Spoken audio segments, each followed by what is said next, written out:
అందరికీ happy Shivaratri. So Shivaratri special కాబట్టి అందరూ శివభక్తులు మునిగి తేలుతున్నారు. మీ అందరికీ తెలిసిందే శివరాత్రి అంటే శివుడి కళ్యాణం చేస్తారు. సో ఆ సందర్భంగా ఇప్పుడు మా ఇంటి దగ్గర గుడి, మా మమ్మీ వాళ్ళ ఇంటి పక్కన కూడా గుడి ఉందన్నమాట. ఆ గుడిలో శివుడి కళ్యాణం చేస్తున్నారు. సో స్పెషల్ ఏంటి అంటే ప్రతి గుడిలో కళ్యాణం అనేది చేస్తారు. అలాగే మా మమ్మీ వాళ్ళ ఇంటి దగ్గర టెంపుల్లో కూడా శివ పార్వతుల కళ్యాణం చేస్తున్నారు. కాకపోతే ఇప్పుడు పెళ్లి అనగానే ఏముంటది, పసుపు దంచుతారు, ఇవన్నీ చేస్తారు కదా. మన ఇంట్లో ఎలా అయితే పెళ్లి చేస్తే ఇవన్నీ చేస్తారో అట్లాగే అమ్మవారికి అయ్యవారికి కూడా పసుపు దంచడం కార్యక్రమం అనేది జరుగుతుందన్నమాట. సో ఇక్కడ ఏం చేస్తారు అంటే అమ్మవారిని కొన్ని ఫ్యామిలీస్ తీసుకుంటాయి, ఒకరోజు ఒకళ్ళ ఇంట్లో పసుపు, ఒకరోజు ఒకళ్ళ ఇంట్లో పసుపు, అలా అయ్యవారిని కొన్ని ఫ్యామిలీస్ తీసుకుంటాయి అనమాట. సో ఫ్రైడే రోజు అమ్మవారు అయితే మా ఇంటికి వచ్చేసింది. మేము అమ్మవారి కోసము, అమ్మవారి కళ్యాణం కోసము ఇవాళ పసుపు దంచుతున్నాం అనమాట. అది ఉత్సవ విగ్రహాన్ని, అమ్మవారిని ఇంటికి తీసుకొని వస్తారు. పసుపు ఎలా దంచుతారు, దానికి మేము ఎట్లా డెకరేట్ చేస్తాము ఏంటి, అవన్నీ నేను మీకు ఇప్పుడు చూపించబోతున్నాను.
అది కింద పెట్టేయాలి మహామంగళారతి ఆయన కూడా సార్ దంపతులు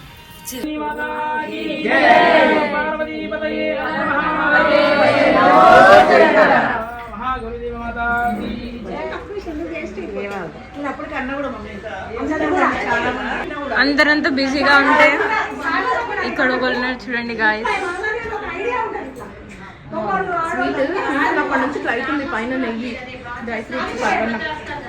లేదు గాయస్, అట్లా అయిపోయింది కాబట్టి ఇందాక నుంచి కష్టపడింది గాయస్.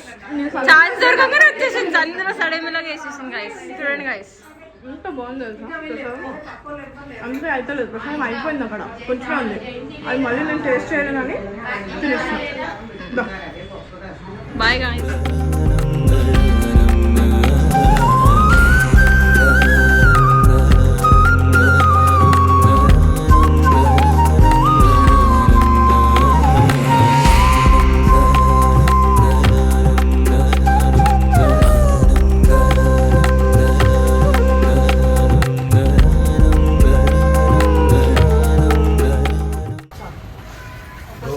ప్లేట్ చూసి భయపడకండి, సగం తిన్న ప్లేట్ కాదు, అమ్మవారి దగ్గర పెట్టిన ప్లేట్ కాబట్టి అందరూ తలా కొంచెం ప్రసాదం తీసుకున్నారు.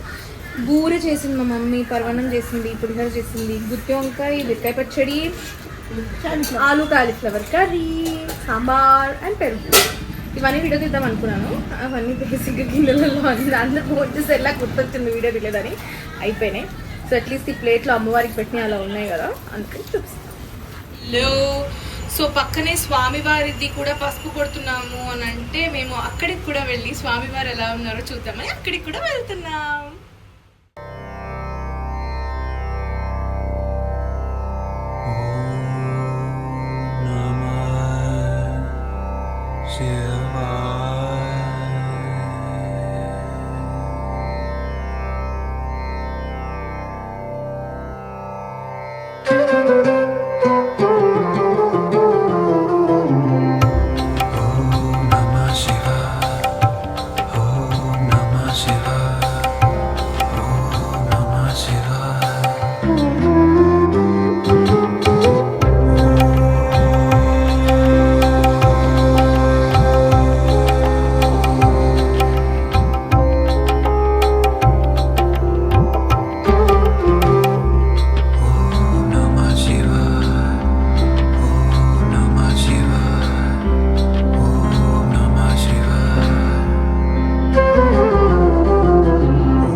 సో చూసేసారు కదా పసుపు దంచడం. అయితే ఇక శివరాత్రి రోజు కళ్యాణం కోసమని మేమంతా అమ్మవారి తరపు కదా, అందుకే మా ఇంట్లోనే అమ్మవారి కోసము తలంబ్రాలు బియ్యము, ఒడి బియ్యము, పుస్తే మట్టె, పట్టు వస్త్రాలు, జీలకర్ర బెల్లం ఇవన్నీ కలుపుకొని టెంపుల్కి తీసుకొని వెళ్తున్నాము.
ఇక కళ్యాణాన్ని విషయానికి వస్తే ప్రతి ఒక్కటి కూడా పంతులు గారు మా చేతుల మీదుగా జరిపించారు.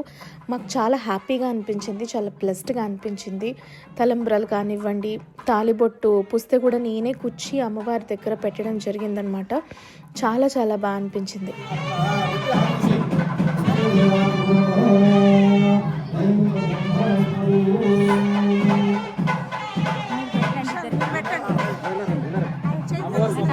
మీరు పెట్టండి మాకు కొడుకు అందదు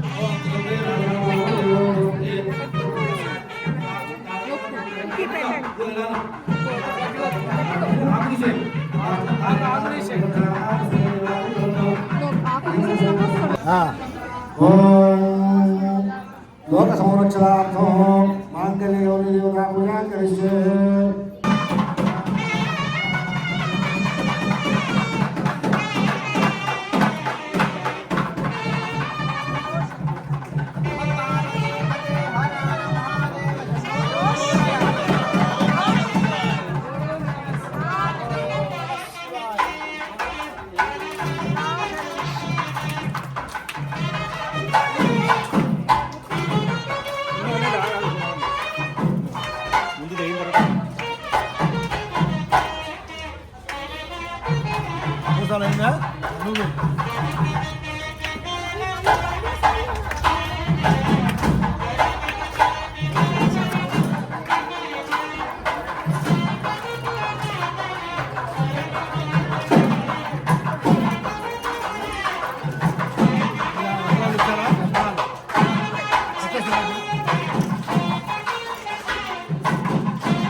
సో చూసారు కదా ఫస్ట్ నుంచి ముందు 2 days ముందు నుంచి ఏం జరిగిందో, శివరాత్రి రోజు వరకు ఏం జరిగిందో నేను ఇప్పుడు మీకు చూపించాను. నిజంగా I'm so so so blessed. ఎంత బాగా అనిపిస్తుందంటే అసలు నేను నా లైఫ్లో ఇలా ఒక పూజ జరుగుతుంది. కళ్యాణం మొన్న కూడా మేము చేయించుకున్నాము, బట్ మా చేతుల మీదుగా జీలకర్ర బెల్లం పెట్టించడం కానివ్వండి, తలంబ్రాలు పోపించడం కానివ్వండి, అందులోనూ పట్టు వస్త్రాలు మేమే దేవుడికి సమర్పించడము, పుస్తే మట్ట మేము పెట్టడము, ఇవన్నీ కూడా అసలు నాకు చేస్తుంటేనే ఐస్లో చాలా వాటర్ వచ్చేసాయి. లైఫ్లో ఎక్స్పెక్ట్ చేయలేదు. మేబీ ఫ్యూచర్లో జరిగేదేమో ఇది తొందరగా మేము ఇద్దరం కలిసి చాలా పెద్ద అయిన ఫీలింగ్ వస్తుంది. మాకు చాలా బాగా అనిపిస్తుంది. థ్యాంక్ యూ సో మచ్ శివుడా అనే చెప్పాలనిపిస్తుంది. ఎందుకంటే అస్సలు శివరాత్రికి నేను ఫాస్టింగ్ కూడా ఉండను, ఇంకా విక్కీ వాళ్ళన్నా ఫాస్టింగ్ ఉంటారు, బట్ ఇంత మంచి ఆపర్చునిటీ నాకు వచ్చిందని నేను చాలా బ్లెస్డ్ ఫీలింగ్లో చాలా చాలా హ్యాపీగా ఉన్నాను. మరొకసారి అందరికీ హ్యాపీ శివరాత్రి. అండ్ ఈ వీడియో కనుక మీకు నచ్చినట్టయితే లైక్ చేయండి, షేర్ చేయండి, సబ్స్క్రైబ్ చేయండి.